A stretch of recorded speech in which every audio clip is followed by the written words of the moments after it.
Hello again.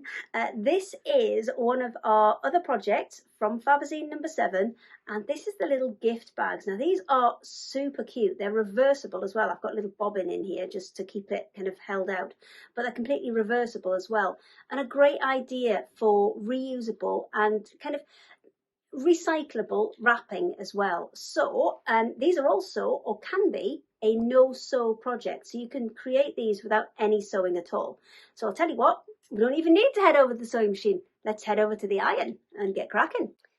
These are your little gift boxes, and these come in Fabazine number 7, and we'll quickly run through how to pop these together. So these can be a completely no-sew project if you wish, because you can actually put these together just with fusible webbing. Now you're going to get 4 pieces, 1, 2, 3, 4 within your set. Now you can either use these back to back, or if you've got some plain fabric, why not make 4 boxes?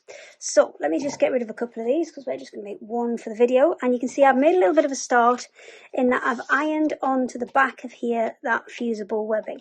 Now what I would recommend is leave kind of rough cut your fabric the same way as I've rough cut the fusible webbing, because that will save you a little bit of time, because now I've got to cut this out again.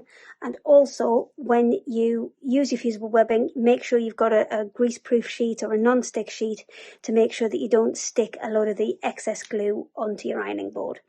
So my next step is to go around and cut these excess bits of paper off.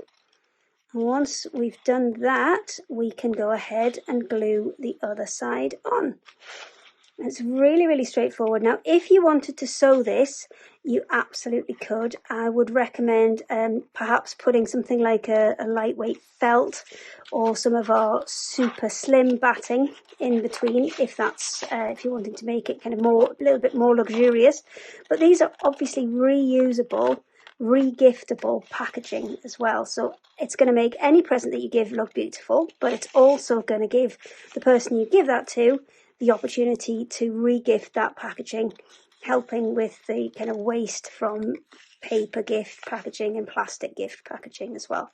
So I will speed this up so you can see me get all the way around here, and then we'll iron that other side on.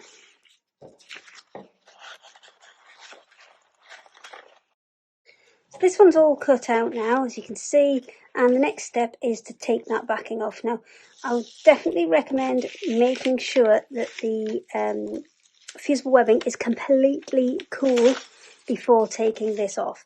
If you don't, it will just give you a kind of big sticky mess, and you really you don't want to be dealing with that.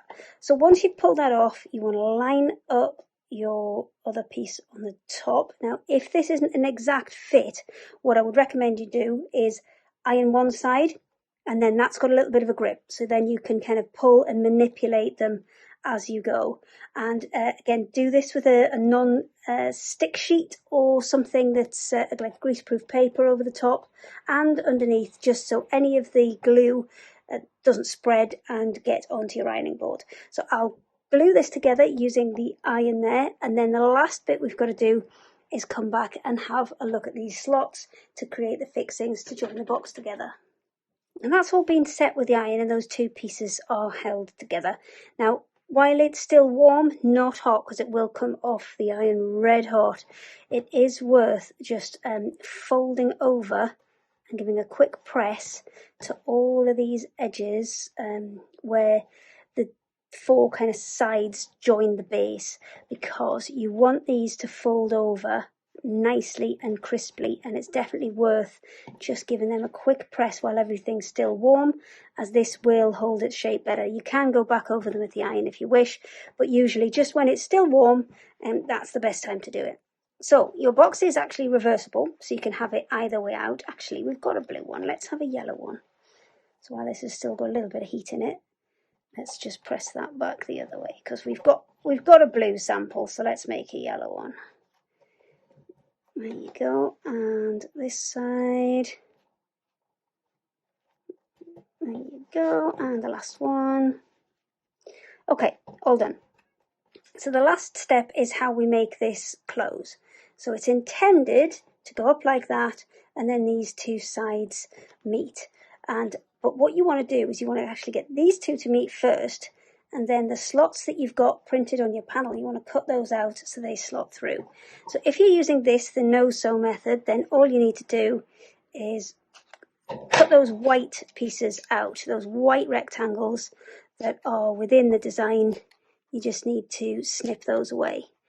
Now, nice small pair of scissors for this, and just take your time snipping those out. And then once this one side's out, I'll show you how that starts to go together.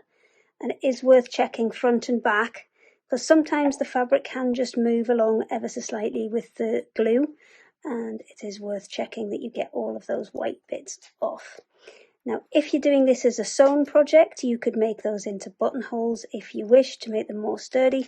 But if it's, you're looking at it as a kind of quick and realistic way to replace your paper or packet or plastic wrapping this year, then I would just go for cutting them. So we're going to fold both those sides up and put those kind of oval shaped sections together. And then we're going to bring that piece that we've cut across and slide it through. And the ovals are slightly bigger on the top than they are at the base. So that means once it's over, it's nice and secure. And then you're going to do the same for the other side, and you'll have your recyclable wrapping.